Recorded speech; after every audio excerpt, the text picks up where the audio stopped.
Prenez un homme politique de 79 ans.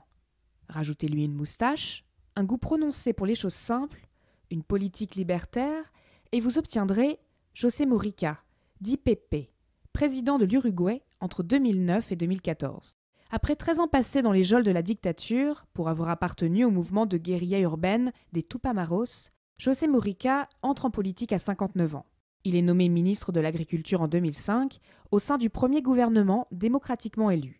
4 ans plus tard, il devient président.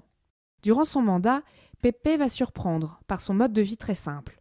Il continue de vivre dans sa ferme avec sa femme et son chien et redistribue 90% de son salaire à des œuvres caritatives. Il est alors considéré comme le président le plus pauvre du monde. Son projet politique libertaire étonne la communauté internationale.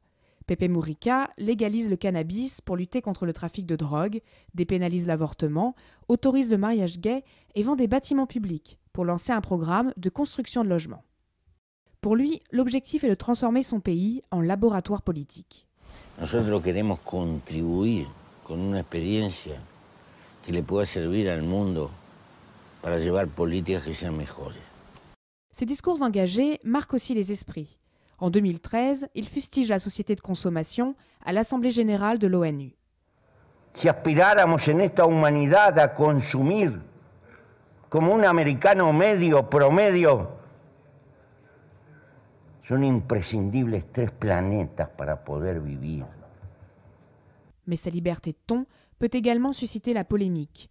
En août dernier, il a qualifié de génocide les attaques d'Israël sur Gaza. La presse du monde entier voit dans Pepe Mujica un président hors du commun et lui consacre de nombreux portraits. En 2012, il fait la une de Courrier International, qui titre « Le vrai président normal ». En 2013, The Economist élit l'Uruguay comme pays de l'année, et Pepe Mujica rentre dans le top 100 des personnalités de Time. Aujourd'hui, alors qu'il s'apprête à quitter ses fonctions, Pepe Mujica laisse un bilan positif.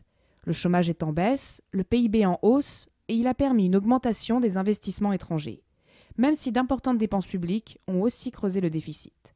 Pour le prochain président de l'Uruguay, le vrai défi sera de succéder à un personnage aussi médiatique que Pepe Mujica.